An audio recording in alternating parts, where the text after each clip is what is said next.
hurt at the end of last year, and his playoff numbers are horrible. He completes 56% of his throws in the playoffs. Jalen Hurts, probably my 6, but historically a little small. Hurt again. Runs more than I'm comfortable with. Is he just having one great year? It's hard. And that's what's interesting. I mean, I would have had Kyler Murray at 5 or 6. Now he's got drama, injuries, can't get along with people. What about Matt Stafford? What about him? He had 3 different injuries this year. What about Aaron Rodgers? Green Bay may move off him. He's 39. Brady, old. You get to 6. It's almost like social media where you got your big 5. You got your Facebook, you have your Instagram, you got your TikTok, you got your Twitter, you got your YouTube. And by 6, don't tell me Parler. Okay, don't give me Parler. I don't want to hear about Parler. But you get to 6 in this league and you're like, I got questions. I think it's Jalen Hurts. But that's my thing with Lamar Jackson. I got injuries. I got contract stuff. Now he can't stay healthy. This league changes inside of a season. I mean, inside of it. The Jets and 2 are great examples. So I don't know what you do. I would re-sign Lamar Jackson. But I saw a story this morning. He's tried to do some work in his injured knee. It hasn't felt right to this point. He's yet to practice at all since getting hurt. Now, would a new contract make it hurt less? I don't know. It's just speculation. But I find this, he's an enigma. I like him. I'd sign him. What in the world is going on? You get to the number 6 quarterback in this league, I make phone calls. That's why I think Jason, when he speculated, Lamar to Miami, there's a lot of speculation about Stafford moving out of the Rams. Colin, could you argue that this was a weird year with the injuries? Because Tua was tracking extremely well. Matt Stafford was out. Lamar injured. Dak kind of injured, struggled a little bit. Like, maybe this was a weird year? No, because Dak's never been an elite thrower. Kyler Murray was always smaller than you'd like. We all think Jalen Hurts is very good. But historically, he is smaller than a career average. He runs a little bit more than most of us would love. I think he's 6, but I thought Lamar Jackson was 5 9 months ago. Yeah. So I was the biggest Kyler Murray fan. Like, I didn't think he'd work in the pros. Second game, I'm like, okay, that's unbelievable. So it's the Lamar stuff to me this stuff is harder than you think. I was never a big Tua guy, so I didn't buy into the Pro Bowl Tua stuff. I thought it was about the coach and the weapons, the left tackle, Tyreek Hill. Mark Schlereth is joining us now, Fox Sports analyst. He called the Bucs-Falcons last week. So we were talking about the Bucs and Dallas, and the way it works in the NFL, generally, if you got a talented team and they get the you-know-what kicked out of them, the next week they play really well. So my guess is Dallas was awful. They'll come back focused, pissed off. They'll play great against Tampa. My argument against Tampa is I've watched them 9 times. There's just not a lot there. Do you think it's possible? You watch their first couple series that they find this magic elixir and health and they just pop? Or is this just a year?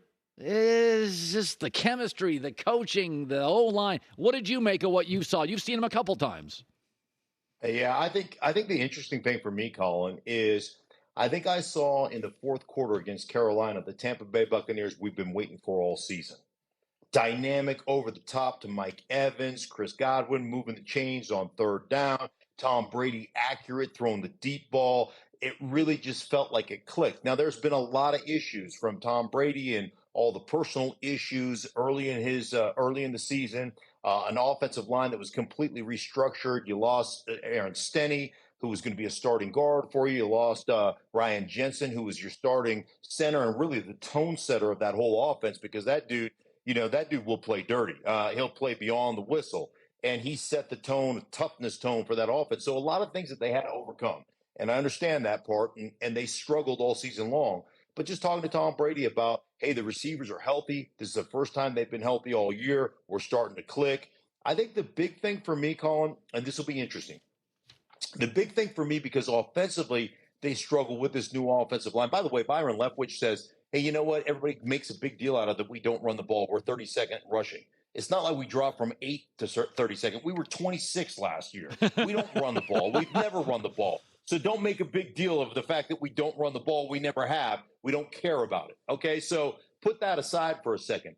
I think the biggest difference that Dallas is about to face, and they may not be ready for this, Tampa Bay under Todd Bowles has always been, as the defensive play caller, has always been one of the most aggressive, if not the most aggressive team in football when it comes to bringing pressure and blitzing the opponent. They have not been able to do that this year. Look at the numbers. Over 50% blitz the last 2 years, down to 30 to the high 20s this year. They have completely revamped what they do. Why? Because they can't afford to make a mistake on the defensive side of the ball, because this offense, 3 and out, can't put drives together, no sustainability, so they had to play conservative and safe. Now that they feel like, hey, man, we're flipping the switch on offense, we can throw it over the top, things are starting to come together, our defense now, we can get back to playing the way we have always played, the way that won us a world championship and the way that got us to the playoffs last year.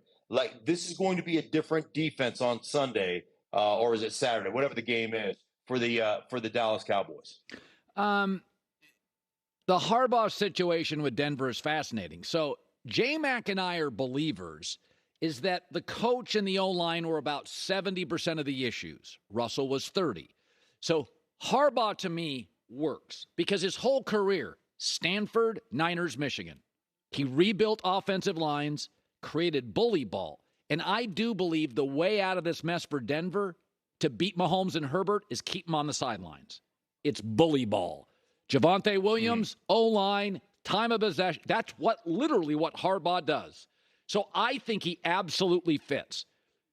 And I also think, J-Mac and I believe, that with the right coach, remember he had Kaepernick, he had Andrew Luck. He likes mobile guys. He'll build stuff for them to move. Harbaugh does that. I think Denver showed signs of life. I think Harbaugh's the right choice. But you're in the belly of this thing. You're right in it. What are they saying in Denver? Are they encouraged with Russell Wilson? Give me a feel for the Broncos this morning because you're in Denver. Yeah, I think you're right about Harbaugh. All the things you said about Harbaugh are 100% true. Some of the people that I've talked to, like our own Joel Klatt, says that Harbaugh's biggest wish would probably be to stay in Michigan, but they don't want to show him the love. I mean, he's paid about half of what the elite level coaches in the NCAA are paid right now. Yeah. So obviously there's something within the structure of Michigan that, and let's face it, Jim Harbaugh kind of is his own man, right? So he can rub you wrong. I get that. But for whatever reason, Michigan is not tripping over themselves to pay Jim Harbaugh a commensurate rate with what the other coaches at his level get paid. So it may be one of those things where they're forcing him out of Michigan into the arms of Denver.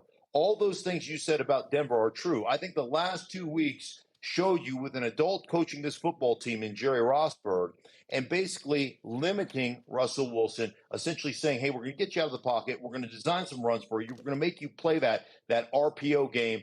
And we're going to condense formations, make sure that you get post-snap reads of single high safety where you get one-on-one access on the outside and throw it deep.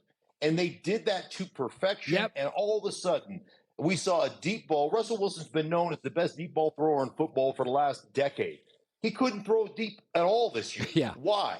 Because he wasn't in the right system. They went back to a system that fits Russell Wilson. And guess what? All of a sudden, Russell Wilson started to play well again.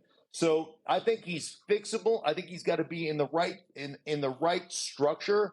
And I think all this talk about let Russ cook, you can put that to bed because he can't operate an offense like a Tom Brady or a Drew Brees. He's got to be in a So if I said let's have a top 10 list this morning based on intangibles, momentum, productivity, health, age, talent, the top 10 quarterbacks in the league, my top 5 would be Patrick Mahomes has separated from everybody else.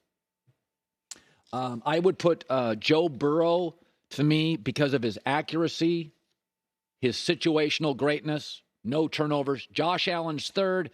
He's the Tyson. He'll knock you out, but still can be a bit sloppy.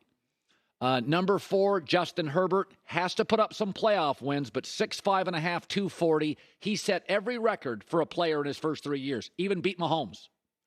And then number 5, a kid I loved in high school, Trevor Lawrence. He is now, nobody's taking a phone call on Trevor Lawrence. So let's go to number 6.